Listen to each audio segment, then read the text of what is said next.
দুষ্ট দৈত্য, তোর আজই দিন শেষ।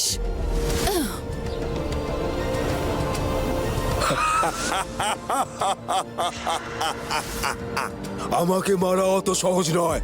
তোদের এত ক্ষমতাই নেই যে আমাকে মারবি। এবার দেখ তোদের আমি কি অবস্থা করি।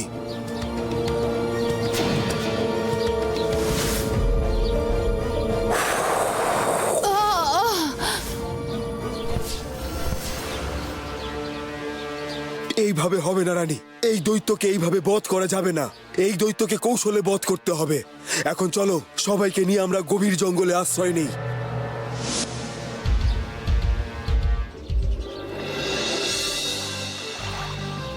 আমার তো খুব মজা হচ্ছে। আমরা এইভাবে নৌকা করে মাছ ধরতে যাচ্ছি। সত্যি আমরা অনেক অনেক মাছ ধরবো, আর ওই নট বিলাসকে দেখিয়ে দেব আমরাও ভালো মাছ ধরতে পারি। ঠিক ঠিক, ওদের বড্ড গুমর, সবেতে খালি আমাদের হারাতে চায়। আমার তো খালি মনে হচ্ছে কখন মাছ উঠবে আর বাড়ি গিয়ে মাছ ভাজা খাবো। অমনি তোমার শুরু হলো খাই খাই ভাই। না নন্দী, আমরা মাছ ধরবো ঠিকই, কিন্তু সেই মাছ কেউ খাবো না। আমরা সব মাছ মহারাজকে দিয়ে আসবো। মহারাজ খুব খুশি হবেন। ওই দেখো জলটাতে কেমন ভূত উঠছে।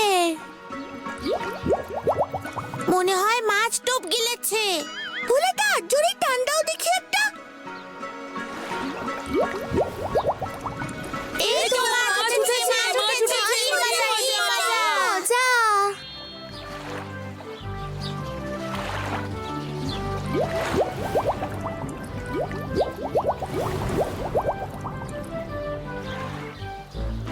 ভোলা দাদা, চলো না আরো মাঝখানে যাই আমরা। ওখানে নিশ্চয়ই আরো বেশি মাছ পাওয়া যাবে। ওখানে গেলে আরো অনেক মাছ ধরতে পারবো আমরা। হ্যাঁ ভোলা, চল চল, আর একটু দূরে যাই আমরা। ওখানে নিশ্চয়ই আরো বড় বড় মাছ থাকবে। না নন্দী, না বকুল, আমরা অনেক মাছ ধরে নিয়েছি। আর বেশি দূর গিয়ে লাভ নেই। আকাশের অবস্থা দেখেছিস, কত মেঘ করেছে। যে কোনো সময় ঝড় বৃষ্টি নামতে পারে। আমরা বরং আজ ফিরে যাই, কেমন? হ্যাঁ, ভোলা ঠিকই বলেছে। আমাদের আজ ফিরে যাওয়াই ভালো।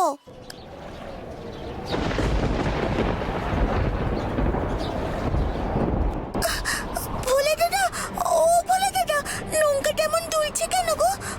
আমার তো খুব ভয় করছে। চিন্তা করিস না বকুল, আমি চেষ্টা করছি নৌকা পাড়ে নিয়ে যাওয়ার। এমন ঝড় বৃষ্টি শুরু হয়ে গেল না। নন্দী, শিবু, তোরা নৌকার হালটা ঠিক করে ধর তো। হ্যাঁ, ধরে আছি।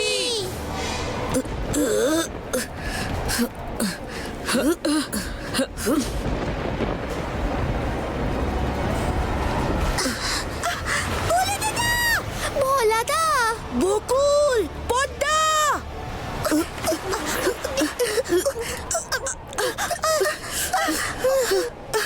বকুল, শিবু, পদ্মা, নন্দী, তোরা আমার হাতটা ধরার চেষ্টা কর। আমি তোদের নৌকায় তুলে নিচ্ছি।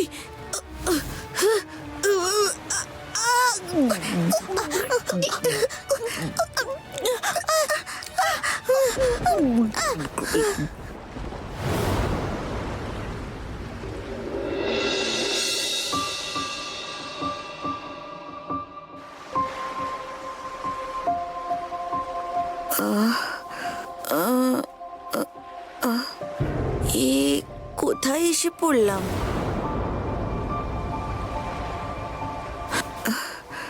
এ তো মনে হচ্ছে কোনো দ্বীপ। আমার সঙ্গীরা কোথায়? নন্দী, বকুল, শিবু, পদ্মা, তোরা ওঠ। শুনতে পাচ্ছিস আমার কথা? ওঠ, চোখ খোল তোরা।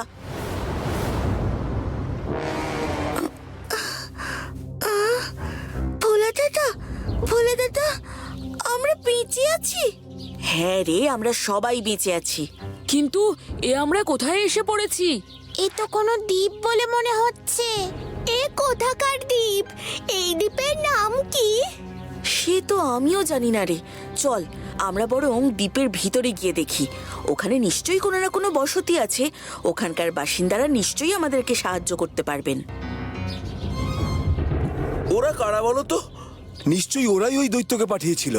হ্যাঁ, দেখছো না কত উঁচু উঁচু চেহারা? নিশ্চয়ই ওরাই দৈত্যদের দিয়ে আমাদের এই দেশকে ধ্বংস করতে চায়। ওরা আমাদের শত্রু, ওদের ছাড়লে চলবে না। হ্যাঁ ঠিক তাই, ওদের এমন শিক্ষা দিতে হবে যাতে ওরা সারা জীবন মনে রাখে। আমাদের দেশের ভেতরে ঢুকছে ওরা, সাবধান, সবাই সতর্ক হয়ে যাও। চলো মহারাজ মহারানীকে গিয়ে খবর দিই। হ্যাঁ ঠিক বলেছো, চলো চলো।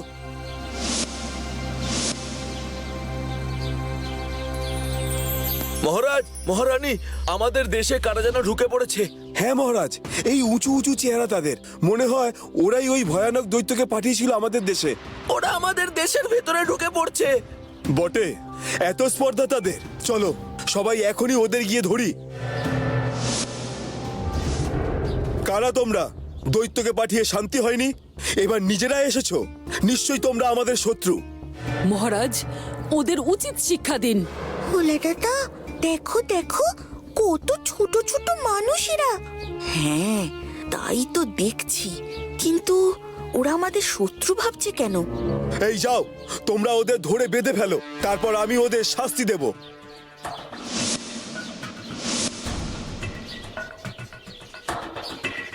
শোনো, তোমরা ভুল করছো।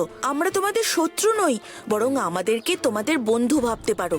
মহারাজ একদম এদের কথা শুনবেন না, ওরা মিথ্যে বলছে। আমরা মিথ্যে বলছি না। আমি ভোলা, আর ওরা আমার বন্ধু নন্দী, বকুল, শিবু আর পদ্মা। আমরা নদীতে মাছ ধরতে গিয়েছিলাম, তারপর ঝড় বৃষ্টিতে নৌকা ডুবি হয় আমাদের, আর আমরা এখানে এসে পড়ি। আচ্ছা, আমরা যদি তোমাদের ক্ষতিই করতে চাইতাম তাহলে এত কথা কেন বলতাম বলো তো? তোমাদের থেকে তো আকারে আমরা অনেক বড়, আমরা অনায়াসে তোমাদেরকে মেরে দিতে পারতাম। বেশ, তোমাদের মুক্ত করে দেব আমি। এই যাও, ওদের বাঁধন খুলে দাও। আসলে একটা দৈত্য আমাদের দেশে ঢুকে সব তছনছ করে দিয়েছে। তার ভয়ে আমরা এই গভীর জঙ্গলে লুকিয়েছিলাম। আমরা ভেবেছিলাম তোমরাই হয়তো সেই দৈত্যকে পাঠিয়েছো। আচ্ছা, এই ব্যাপার। আপনি কিচ্ছু চিন্তা করবেন না, আপনাদের সবাইকে রক্ষার দায়িত্ব নিলাম আমরা। আমরা লড়বো ওই দৈত্যর সঙ্গে।